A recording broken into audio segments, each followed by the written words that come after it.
반갑습니다. 이상민 작가입니다. 오늘은 책 쓰고 나서 10억 벌 수 있나요? 라는 질문에 대한 답을 좀 해보고자 해요.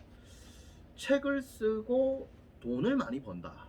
돈을 많이 번다. 이거는 여러 가지 방법들이 있을 수 있습니다. 첫 번째는 인쇄 수입이 있을 수 있죠. 두 번째는 강연 수입이 있을 수 있고요. 세 번째는 컨설팅 수입이 있을 수 있습니다. 네 번째는 책을 쓰고 나서 입사라든지 혹은 뭐 이직을 통해서 벌 수 있죠.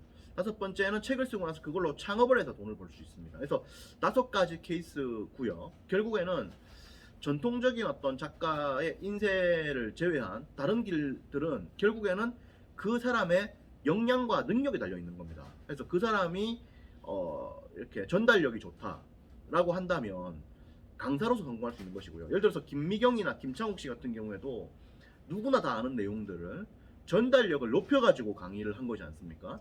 그렇게 해서 강의를 하는 거죠. 예를 들어서 전국에 수학 강사는 너무 많아. 근데 수학에서 1타 강사는 한 명이지. 근데 수학 강의를 하는 사람들은 다 수학을 나름대로 잘 해요. 근데 수학 1타 강사는 한 명입니다. 왜 그 차이가 나오죠? 수학을 다 잘하긴 하지만은 전달력이 높은 사람이 바로 그 사람이기 때문입니다. 그래서 누구나가 다 아는 컨텐츠를 얼마만큼의 전달력 있게 만들어내는가에 대한 능력, 이 능력이 사실은 1타 강사를 가르는 핵심 관건이 되죠. 따라서 결국에는 뭐다? 강사로 성공하기 위해서는 전달력이 좋아야 되고요. 그리고 코칭 같은 경우에는 이 코칭 능력이 뛰어나야 됩니다. 코칭 능력이. 제가 책 쓰기 코칭하지 않습니까? 이 코칭 능력이 뛰어나기 때문에 책의 결과물이 잘 나온 겁니다. 코칭에서 필요한 능력들은 따로 있어요. 단순하게 자기가 알고 있다고 해서 잘 나오진 않습니다. 근데 기본적으로는 잘 알고는 있어야 돼. 모르면 또 이 코칭이 또 안 돼. 왜? 코칭의 핵심은 질문 답변을 많이 주고받는 거단 말이야. 하기 때문에 질문을 던지면 0.1초 만에 답을 바로 줘야 돼. 이걸 주기 위해서는 자기 안에서 확실한 내공이 있어야 돼. 그래야 번개처럼 답을 줄 수 있다고.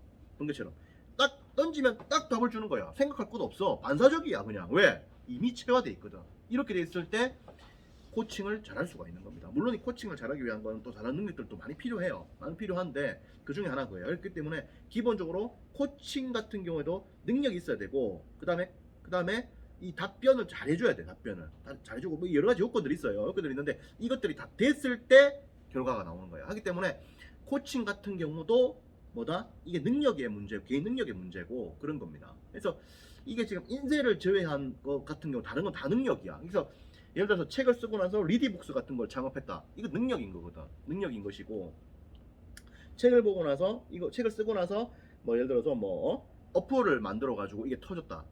유튜브 같은 어플을 만들었다. 터졌다. 뭐 이런 거잖아요. 그래서 그런 거죠. 그래서 결국에는 개인의 능력 문제이기 때문에 뭐 10억을 번다 안 번다 이렇게 말을 할 수는 없는 겁니다. 없는 것이고 다만 중요한 것은 이 부분에서의 자기 브랜딩을 확고하게 하는 것이고 이걸 발판으로 해가지고 자기의 수완과 능력에 따라서 이게 천차만별로 극대화될 수 있는 것이 바로 책쓰기다. 이렇게 보면 돼요. 그렇게 정리하고 넘어가시면 됩니다.